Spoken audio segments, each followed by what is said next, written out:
The human commander chose the weakest alien princess as his prize. The weakest will surprise you, asterisk. The great hall of the Zephyrian Palace stretched like a crystal canyon. Us. Blue light danced across the walls, casting strange shadows on the faces. Of the gathered crowd, Commander Marcus Chin stood at the center, his dark uniform a sharp contrast to the flowing robes of the alien nobility around him. The war was over. After 3 years of fighting across the galaxy, the human fleet had won. The Zephyrian Empire had surrendered, their proud ships now floating as broken metal in space. According to the old laws that governed wars between star nations, the winning commander could choose a bride from the royal family. This choice would seal the peace between their peoples. Marcus looked around the hall. Hundreds of Zephyrian nobles watched him with their large silver eyes. Their skin was pale blue, and they moved with a grace that seemed to flow like water. Most of them looked angry, some looked afraid, none of them looked happy to see him. There. Commander Chen, said Emperor Valdris, his voice echoing in the vast space.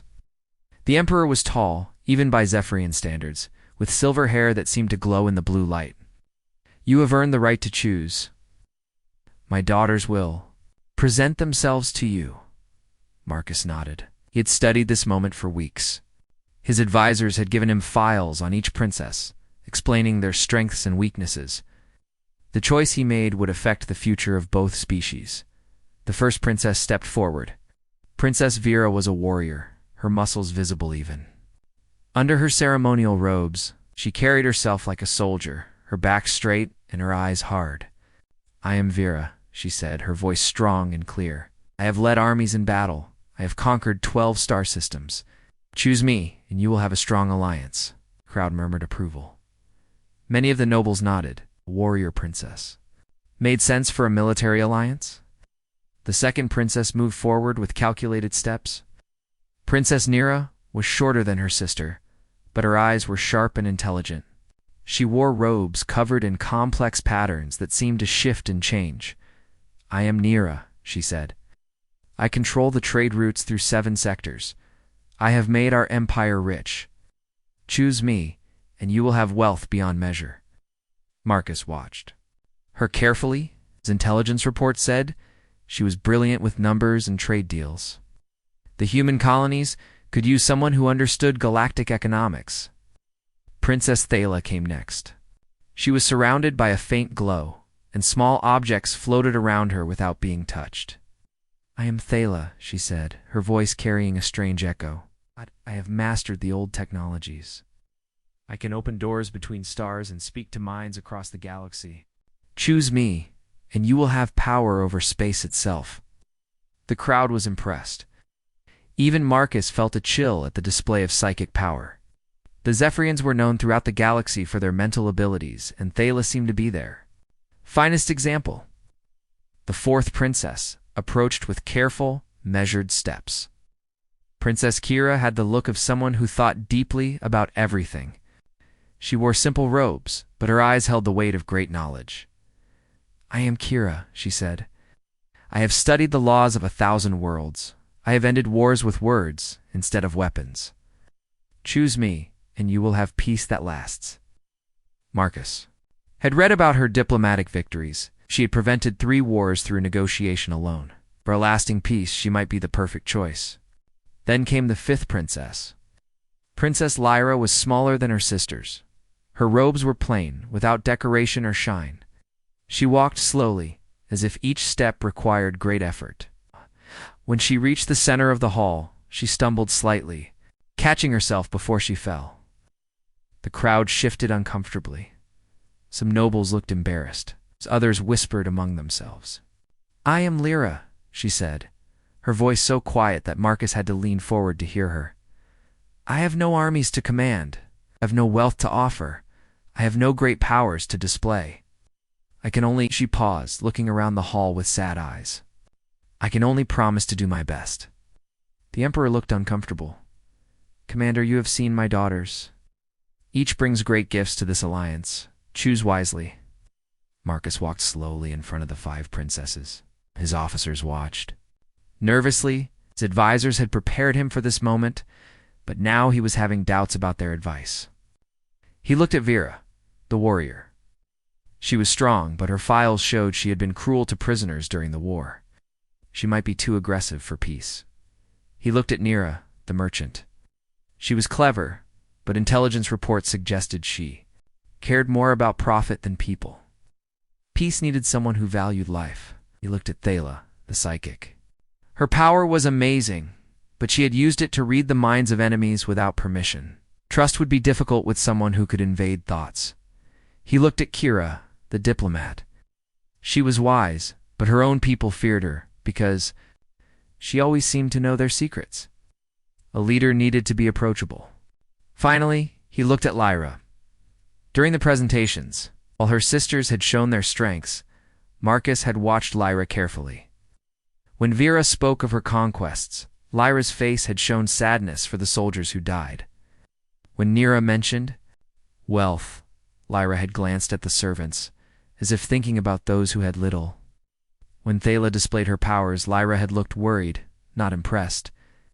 When Kira spoke of ending wars, Lyra had nodded, but her eyes had shown the pain of those who suffered while diplomats talked. She was the only one who seemed to care about the cost of war. Marcus had also noticed something else. During the ceremony, a servant had dropped a tray of crystal glasses. While everyone else ignored the accident, Lyra had quietly helped the servant clean up, whispering something that made the alien smile. Small actions, but they told Marcus about her character. "I have made my choice," Marcus said, his voice carrying. Across the silent hall, the crowd held its breath. "I choose Princess Lyra." The hall erupted in shock. Nobles gasped and whispered frantically. The Emperor's face showed confusion and anger. The other princesses looked stunned. "Commander," the Emperor said slowly, "surely you have made an error. Lyra has no gifts to offer. She is ... She is the weakest of my daughters." Directly at the Emperor. "Your Majesty, I have made my choice. Choose Princess Lyra." Behind him, his officers exchanged worried glances. Admiral Rodriguez stepped forward. "Commander, perhaps we should discuss this decision privately?" Marcus shook his head. "No discussion needed. Princess Lyra will be my bride." Lyra stood frozen in shock. Her sisters looked at her with expressions ranging from pity to confusion. She seemed unable to believe what had just happened. "Why?" she whispered, the word barely audible. Marcus stepped closer to her. "'Cause sometimes the greatest strength is hidden where others least expect to find it." The Emperor had no choice but to accept. The law was clear. The choice had been made. As the ceremony concluded and the crowd began to disperse, Marcus caught Lyra's eye. She looked terrified, but also curious. In that moment, he knew he had made the right choice. The weakest princess might surprise everyone, including herself. The human ship Horizon's Edge moved through the dark space between stars. Commander Marcus Chen stood on the bridge, watching the stars scroll past on the main screen. 3 days had passed since he made his choice on the Zephyrian homeworld, and his crew was still confused by his decision. Sir Lieutenant Brooks said quietly, approaching Marcus with a datapad. "The princess hasn't left her quarters since we departed. She's refused all meals and won't speak to anyone." Marcus nodded. He expected this. Being chosen when everyone thought you were worthless would be difficult for anyone to accept. "Has she asked for anything?" "Only books, sir," she requested. "Access to our library database. Specifically, she wanted to read about human military history and engineering principles." This surprised Marcus. Most nobles would ask for luxury items or entertainment. Grant her access to the educational databases. All of them. Brooks looked confused. Even the classified tactical manuals. Everything except current military secrets. If she's going to be part of this alliance, she needs to understand our people. Lieutenant Brooks left, still looking puzzled. Marcus understood his confusion. The crew had expected to carry a spoiled princess who would complain about everything. Instead, they had a quiet young woman who wanted to study. Dr. Sarah Kim, the ship's chief medical officer, approached Marcus. Commander, I've been thinking about Princess Lyra. Something doesn't add up about her being weak. What do you mean? I ran a medical scan when she came aboard. Her brain activity is unusual. Very unusual. The patterns show intense cognitive processing, much higher than normal for her species. If she's weak, it's not because of any physical or mental limitation. Marcus found this interesting. Could she be hiding something? It's possible. Her brain scans show she's capable of complex thought processes that would rival our best strategists. But she acts like someone who's been taught to hide her abilities. Before Marcus could respond, the ship's alarm system activated. The bridge lights changed from white to red, and the computer's voice echoed through the ship. Alert. Navigation hazard detected. All personnel report to stations. Marcus hurried to the bridge. Lieutenant Commander Torres, his navigation officer, was studying the sensor readings with a worried expression. What's the situation? Marcus asked. We've encountered an asteroid field, sir. Its massive stretches for thousands of kilometers in all directions. Our normal route to the diplomatic station goes right through it. Marcus looked at the screen. The asteroid field looked like a deadly maze of spinning rocks. Some were small, no bigger than a car. Others were the size of small moons. All of them were moving in unpredictable patterns. Can we go around it? That would add 2 weeks to our journey, sir. The diplomatic ceremony is scheduled for next week. We'd miss it entirely. Navigation computer recommendations. Torres shook his head. The computer can't plot a safe course. The asteroids are affecting each other's gravity fields in ways that create chaos. Every time we try to calculate a path, the rocks move into different positions. Marcus studied the display. This was a serious problem. Missing the ceremony would be seen as an insult by both species. But trying to fly through the field could destroy the ship. Sir, said Brooks, Princess Lyra is requesting permission to come to the bridge. Marcus was surprised. She wants to come here? She says she might be able to help with the navigation problem. The bridge crew exchanged glances. How could a princess who had never left her planet help with space navigation? Send her up, Marcus decided. A few minutes later, Princess Lyra entered the bridge. She moved carefully, as if she wasn't used to being in important places. Her blue skin was paler than usual, and she kept her eyes down. Commander, she said quietly, I heard about the asteroid field. May I see the sensor data? Torres looked at Marcus, who nodded. The navigation officer showed Lyra the display screen with all the asteroid positions and movement patterns. Lyra studied the screen for a long moment. Her eyes moved quickly, following the paths of different asteroids. She asked no questions, just watched. The computer cannot solve this, she said finally. It's trying to calculate too many variables at once, but there's a pattern. What pattern? Marcus asked. The asteroids aren't moving randomly. They're following gravitational rules. Every rock pulls on every other rock. It creates a dance. She touched the screen, tracing lines between asteroids. If you follow the rhythm of the dance, you can predict where the gaps will be. Torres looked skeptical. Princess, our computer has run millions of calculations. If there was a pattern, it would have found it. Lyra looked up at him with her large silver eyes. Your computer is looking for a mathematical solution. But this isn't a math problem. It's a puzzle about relationships. She turned to Marcus. Commander, do you have something I can write with? Marcus handed her a data pad. Lyra began drawing lines and making marks. Her hands moved quickly, creating a complex diagram that looked like a map of the asteroid field. Each asteroid has a gravitational influence on its neighbors, she explained as she worked. They form temporary clusters that break apart and reform. If you watch the clusters instead of individual rocks, you can see the pattern. She showed her drawing to Torres. In approximately 18 minutes, the asteroids will align to create a clear path. The path will stay open for exactly 43 minutes. If we enter the field at the right time and follow this route, we can pass through safely. Torres studied her diagram, Princess.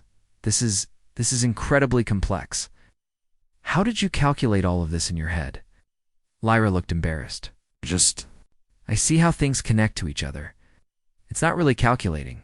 It's more like watching a story unfold. Marcus was amazed. You can predict the movement of thousands of asteroids by watching their relationships. Not predict exactly, but I can see the general pattern. Like watching birds fly in a flock, you can't know where each bird will be, but you can see where the flock is going. Dr. Kim stepped forward. Princess, is this ability common among your people? Lyra shook her head. No, my family calls it a useless gift. They say I waste time looking for patterns that don't matter. Marcus understood now. The Zephyrians valued direct psychic power, the ability to move objects with thought or read minds. They didn't appreciate someone who could see complex relationships and predict outcomes through observation. Torres, Marcus said, prepare to follow the princess's route. Sir, are you sure? If she's wrong? ... double quotes, she's not wrong. Is looked at Lyra with new respect. Your sisters showed me armies and wealth and power. But you've just shown me something more valuable. Wisdom? Lyra looked surprised. Commander, I don't understand. You see connections that others miss?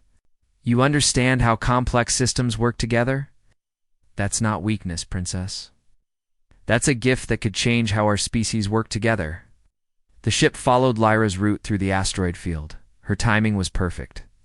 They entered the field exactly when she predicted, and the path remained clear for the entire journey through. What should have been a deadly maze became a careful dance between the rocks. When they emerged safely on the other side, the bridge crew looked at Lyra with new eyes. She wasn't the weak princess they had expected. Interesting, Princess, Marcus said. Would you like to have dinner with me tonight? I'd like to learn more about how you see the world. Lyra smiled for the first time since coming aboard. I would like that, Commander. As the ship continued toward the diplomatic station, Marcus began to understand what he had really chosen. He hadn't picked the weakest princess. He had found someone whose strength was so different from what others expected that they had completely missed its value. But as they traveled through space, neither Marcus nor Lyra knew that their enemies were already planning to make sure the alliance ceremony would never happen. The diplomatic station Unity hung in space like a giant crystal flower. It was built at the border between human and Zephyrian space, a neutral place where the two species could meet safely. Commander Marcus Chen watched it grow larger on the main screen as his ship approached. Beautiful structure, said Dr. Kim, standing beside him on the bridge. Both are architectural styles combined. Marcus nodded. The station had the flowing curves that Zephyrians loved, mixed with the strong geometric shapes that humans preferred. It was meant to be a symbol of cooperation between their peoples. Commander Lieutenant Brooks called from his station. We're receiving docking clearance from the station. The ceremony is scheduled for tomorrow morning. Good. Marcus looked around the bridge. Where's Princess Lyra? In the observation lounge, sir. She's been spending a lot of time there watching the space around the station, Marcus found. This interesting. Since their success with the asteroid field, Lyra had become more active around the ship. She asked questions about everything, how the engines worked, how the crew was organized, how decisions were made during emergencies. She seemed hungry for knowledge. Sir, Dr. Kim said quietly, I've been talking with the princess during our medical checkups. She's unusual. How so? She asks questions that show she understands complex systems very quickly. Yesterday, she figured out how our defense systems work just by watching the crew during a training exercise.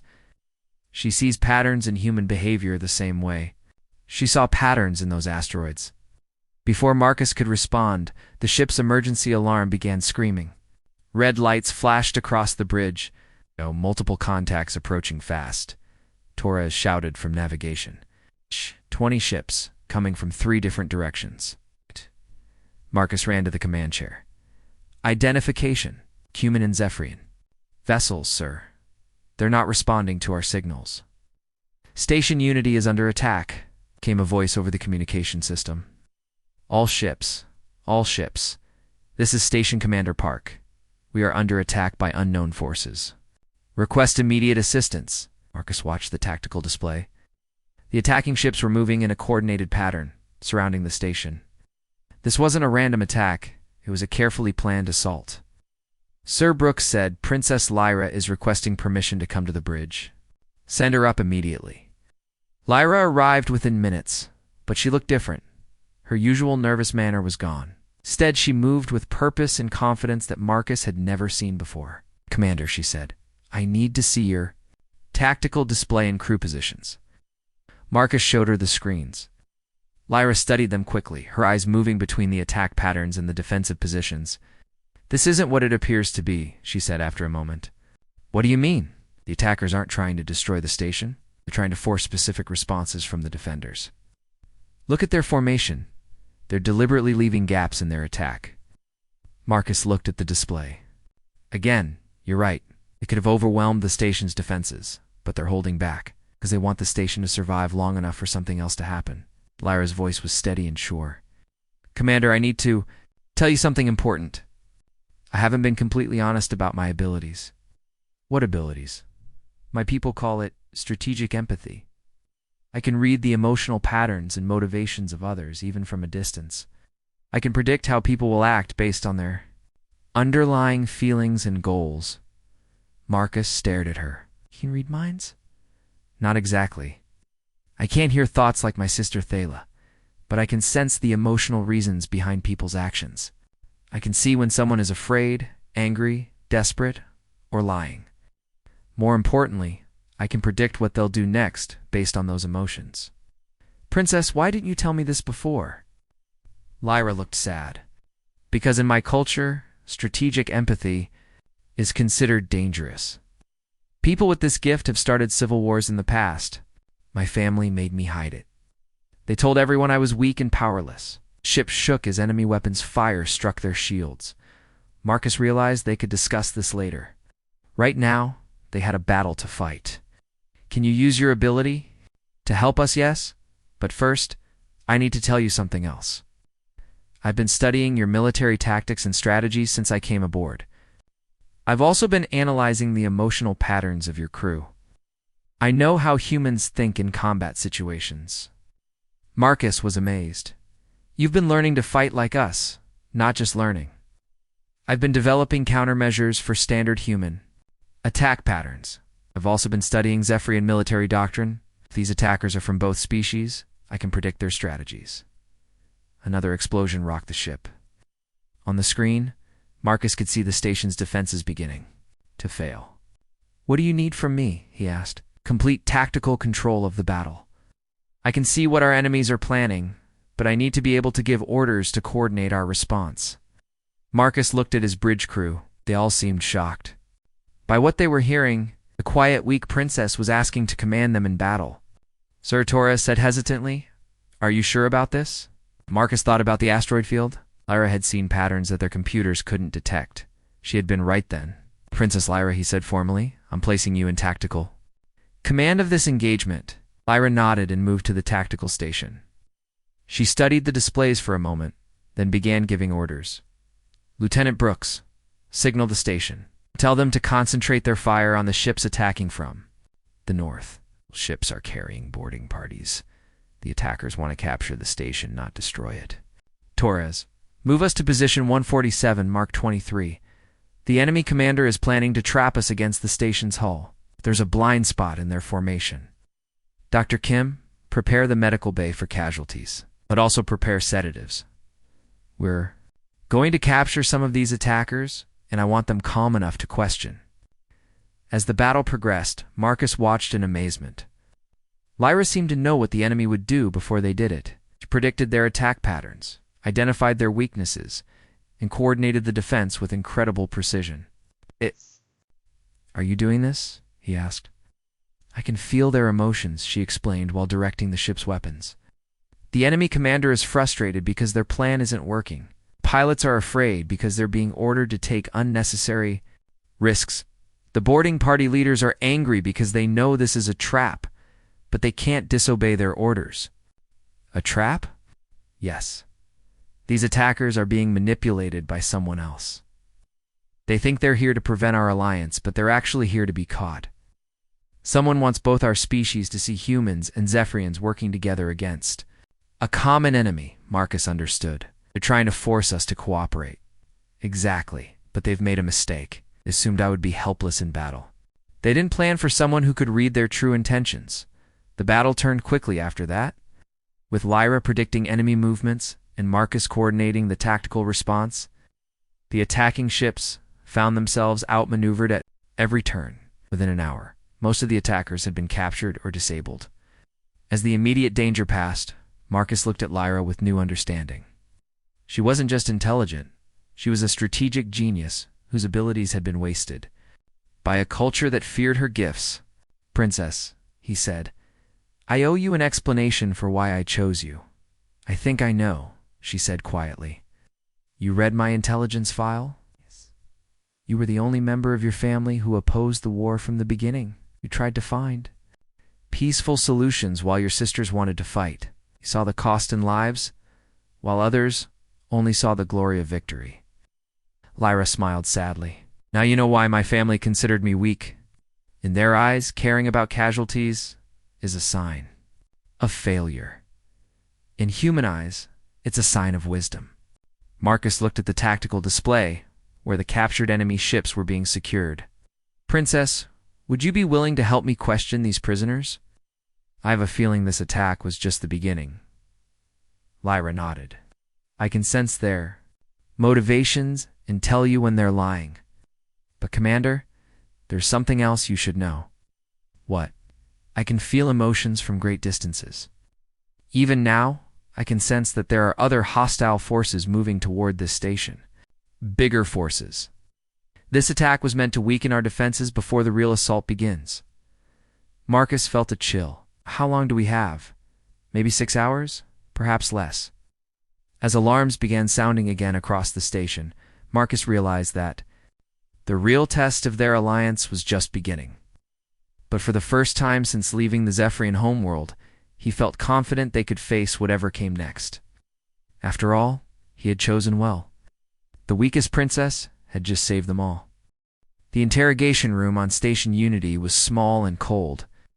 Commander Marcus Chen sat across from a captured attacker, while Princess Lyra stood behind him, her eyes focused on the prisoner's face. The prisoner was human, a man named Captain Davis, who had once served in the Earth's defense fleet. His uniform was torn, and his eyes showed the wild look of someone who believed completely in his cause.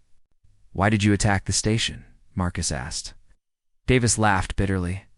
"You think this is about stopping your wedding? You understand nothing, Commander. This is about saving both our species from a terrible mistake." Behind Marcus, Lyra tensed. She could feel the emotions flowing from the prisoner: anger, fear, and something else. Something that didn't fit with his words. "What mistake?" Marcus continued. "Mixing human and alien blood will weaken us both. Humans should rule humans. Aliens should stay with their own kind. This alliance will destroy everything we've built." Marcus frowned. "Captain, you're talking about racial purity. That's not what this alliance is about, isn't it?" Davos leaned forward. "You chose the weakest of their princesses. You're making humans look weak. When the real war comes, we'll be defenseless." "What real war?" Davis could answer. Lyra spoke softly. "He's lying, Commander. Not about his beliefs, those are real, but about his reasons for being here." Marcus turned to look at her. "What do you mean?" "I can feel his emotions. He's terrified of something, but not of our alliance. He's afraid of whoever sent him here. He didn't volunteer for this mission. He was forced." Davis's eyes widened. "You can't read my mind, alien witch." "I don't need to," Lyra said calmly. "Your fear is so strong, I can feel it from across the room. Someone is threatening people you care about, family, perhaps." The prisoner's face went pale. "My daughter. ... They have my daughter." Marcus leaned forward. "Who has your daughter?" "I don't know." Davis's voice cracked. "They wear masks. They contact me through coded messages. They said if I didn't lead this attack, they would kill her." Lyra closed her eyes, concentrating. "There's something else. You're not the only one being blackmailed. The other attackers, they're all being forced to do this." Marcus felt a chill. Someone is manipulating both sides. Commander Lyra said urgently, We need to question the Zephyrian prisoners immediately. I have a feeling we'll find the same pattern. They moved to another interrogation room, where a captured Zephyrian pilot waited. Her name was Captain Zara, and her blue skin was darker than Lyra's, showing she came from a different region of the Zephyrian homeworld. Captain Zara, Marcus began, "Why did you attack this station?" "To prevent the contamination of our bloodlines," she replied, but her voice lacked conviction. "Humans are a disease that will weaken our people." Lyra studied the prisoner carefully. "You don't believe that?" "I believe what I must believe," Lyra said firmly. "You're here because someone has leverage over you. What are they threatening?" The Zephyrian pilot's composure cracked. "My son. They took my son. They said they would return him if I destroyed the alliance ceremony." Marcus and Lyra exchanged glances. The pattern was clear now. "Who took your son?" Marcus asked. "I never saw their faces. They wore strange masks that covered their features completely, but their voices... ... Double quotes, she paused. Their voices sounded wrong. Not human, not Zephyrian. Something else." Lyra's eyes snapped open. "Commander, we need to get back to the bridge immediately. This isn't about preventing our alliance. It's about controlling what happens after." They hurried back to the bridge, where Lieutenant Brooks met them with urgent news. "Sir, we've been monitoring communications from both Earth and the Zephyrian homeworld. Something strange is happening. Political leaders from both sides are calling for military action against the other species." "What kind of action?" "Full-scale war, sir. They're saying the attack on this station proves that peace is impossible." Marcus felt the pieces clicking into place. Someone is using this attack to justify starting the war again. "Not someone," Lyra said quietly. "Some other species. I can sense their influence in the emotions of the people we questioned. There's a third party manipulating both sides." Dr. Kim approached them with a datapad. "Commander, I've been analyzing the psychological profiles of the prisoners. Their behavior patterns show signs of advanced mental manipulation. This isn't simple blackmail. Someone has been conditioning them to act against their natural instincts." "Conditioning them how?" "It's the same way you might train an animal, reward and punishment, applied over months or years. Whoever did this has been planning this for a very long time." Suddenly, the station's alarm system activated again. But this time, it wasn't an attack warning. It was a priority communication signal. Commander Torres called from the communication station. "We're receiving a message from an unknown source. It's coming from outside the solar system. Put it on screen." The main display flickered, then showed a figure in a strange mask. The mask was metallic, with no features except two glowing red eyes. When the figure spoke, its voice was distorted and mechanical. "Greetings, Commander Chen and Princess Lyra. I'm pleased to see you have survived the first test." "Who are you?" Marcus demanded. "I am a representative of the Dominion. We have been watching your species for centuries, waiting for the right moment to act. What do you want? You want order? Your species, both human and Zephyrian, are too chaotic to govern themselves.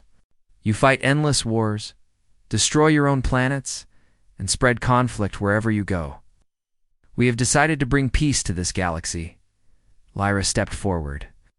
"By starting a war between our peoples? By eliminating the leaders who might have prevented that war? You see, Commander, your alliance would have created stability. Our calculations show that such stability would have led to rapid technological advancement and eventual expansion into our territory." Marcus understood. "You're afraid of what we might become if we work together. Fear is not the correct word. We are simply preventing a future problem. Once your species have destroyed each other, we will move in to establish proper governance. Over the surviving populations," the masked figure continued. "The attack on this station was designed to make both sides believe the other could not be trusted.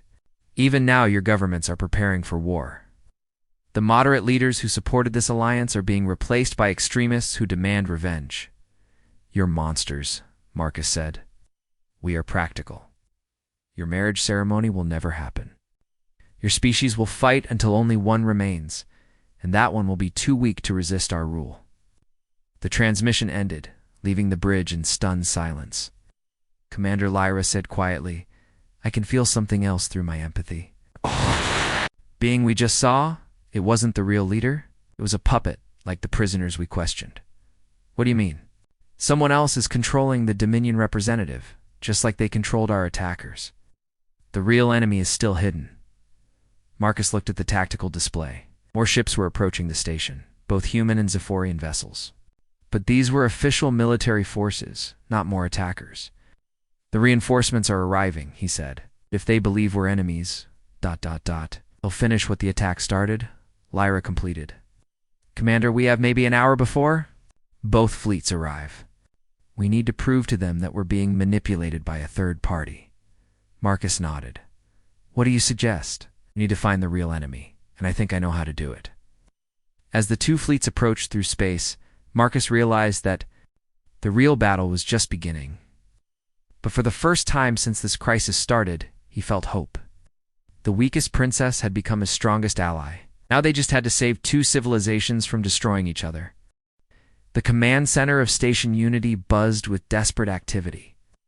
Commander Marcus Chen watched two massive fleets approach on the main display, the human 7th Fleet from one direction, the Zephyrian Royal Navy from another. Both were armed. And ready for war? Time to intercept? Marcus asked. 47 minutes until the fleets meet, Lieutenant Torres replied. Sir, both sides are demanding that we surrender the other species' representatives. They think we're holding prisoners. Princess Lyra stood at the tactical station, her eyes closed in concentration. Since the Dominion's message, Shu had been using her strategic empathy to scan every person on the station, looking for the real enemy.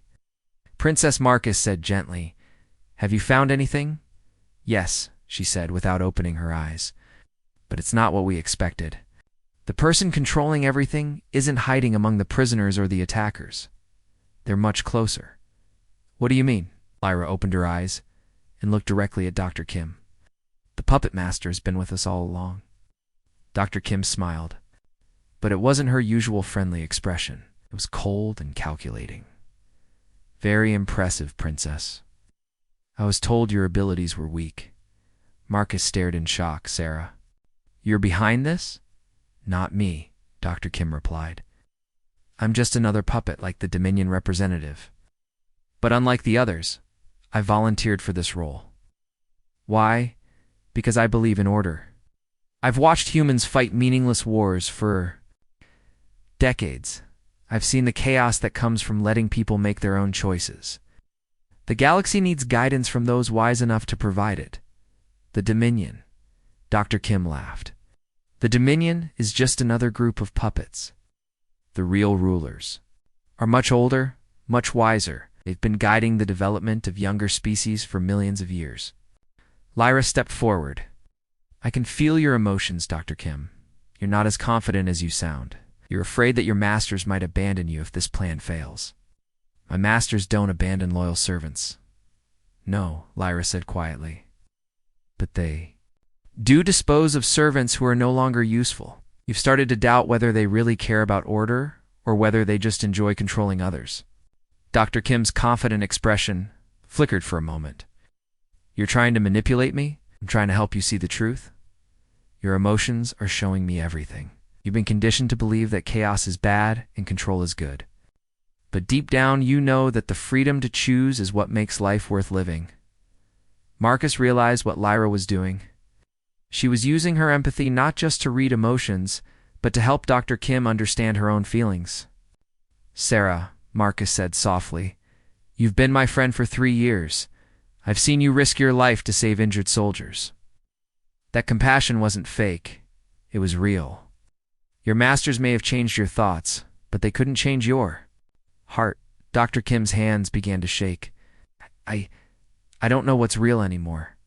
The voices in my head keep telling me what to do, but when I see people suffering, I want to help them. That's the real you, Lyra said. The part that your masters couldn't control. Sarah, you can stop this. You can choose to help us instead of helping them. How? Tell us how to contact your masters directly, not through the Dominion, but the real leaders. We need to speak with them before those fleets destroy each other. Dr. Kim looked torn between loyalty and conscience. Finally, she reached into her medical kit and pulled out a small device. This is a quantum communicator. connects directly to the synthesis, the collective consciousness that controls our operations. She handed the device to Marcus. But Commander, they won't listen to you. They've already decided that your species are too dangerous to exist. They'll listen, Lyra said confidently, because I'm going to show them something they've never seen before. Marcus activated the device. The air above it shimmered, and suddenly they were looking at something that defied description. It wasn't a single being, but a collection of lights and energy patterns that seemed to shift and flow like living thought. Commander Chen, Princess Lyra. The voice came from everywhere and nowhere. We are the synthesis. We have guided the development of countless species across the galaxy. By controlling them, Marcus said. By preventing them from destroying themselves, chaos leads to suffering. Order leads to peace. We have brought peace to 1,000 worlds. You've brought slavery, Lyra replied, not peace, young princess. You speak of concepts you do not understand. We have observed your species for millennia. Humans and Zephyrians are both aggressive, territorial, and violent. Left alone, you will spread across the galaxy like a disease. Maybe, Marcus said. But you're not giving us the chance to prove you wrong. We do not need to. Our calculations are precise. Your species will either destroy yourselves in war, or you will grow strong enough to threaten us. We prefer the first option. Lyra stepped forward. Your calculations are wrong because you're missing something important. What could we possibly be missing? The power of cooperation. You see individual species and assume they can't change. But what if two species worked together? What if they learned from each other's strengths and helped each other overcome their weaknesses? Impossible. All species are fundamentally selfish. Then watch and learn. Lyra turned to Marcus. Commander, I need you to trust me completely. I'm going to use my strategic empathy to connect with the approaching fleets. But I need you to translate my emotional understanding into tactical commands that both sides can follow. Marcus nodded. What do you need me to do? Help me show. The synthesis, what real cooperation looks like. Lyra closed her eyes and expanded her awareness. Her empathy reached out across space, touching the minds of the fleet commanders, the pilots, the soldiers on both sides. She felt their anger, their fear, their determination to protect their people. I can feel them, she said. Admiral Harrison, on the human side, is scared that his daughter might be killed in a war. Commander Veltar on the Zephyrian side is angry because his brother died in the last conflict. They both want the same thing, to protect their families. How does that help us? Because I can show them that they're not enemies. Marcus, send a message to both fleets. Tell them to focus their sensors on the outer edge of the system. There's something there they need to see. Marcus sent the message. A few minutes later, both fleets reported detecting cloaked ships, dozens of them, surrounding the entire system. Those are synthesis ships, Lyra explained. They've been waiting to attack whichever fleet survived the battle. It's a real enemy. It was never humans or Zephyrians. It was the synthesis all along. The voice of the synthesis returned, but it sounded different now, less confident, more urgent. This changes nothing. You've merely delayed the inevitable. No, Lyra said firmly. You've shown our people who their real enemy is. And now, we're going to show you what happens when two species decide to work together instead of fighting each other. On the display, something amazing happened. The human and Zephyrian fleets, which had been approaching each other as enemies, suddenly changed course. They formed a joint battle formation, with ships from both species working together to face the synthesis vessels. Impossible, the synthesis voice said. Our calculations predicted that your species would destroy each other. Marcus smiled. Your calculations didn't account for something you've never experienced. The choice to trust someone different from yourself. The battle that followed was brief but decisive. The synthesis ships, designed to fight scattered and confused enemies, couldn't adapt to the coordinated tactics of the combined fleet. Within an hour, the threat was eliminated. As the last synthesis ship fled into deep space, Marcus and Lyra stood together on the bridge, watching the celebration between the two. Fleets, Princess, Marcus said. I have a question for you. What is it? Are you ready to get married? Lyra smiled, a real happy smile that lit up her entire face. I've been ready since the moment you chose to see strength, where others saw weakness. Ow. The wedding ceremony took place the next day, broadcast to both human and Zephyrian worlds. But it wasn't just a wedding. It was a celebration of what two species could accomplish when they chose cooperation over conflict. As Marcus and Lyra exchanged vows, representatives from dozens of other species watched from the audience. The synthesis had controlled or threatened many worlds, and now they were all seeing a new possibility, the chance to work together instead of living in fear. Do you think this will last? Lyra asked Marcus during the reception.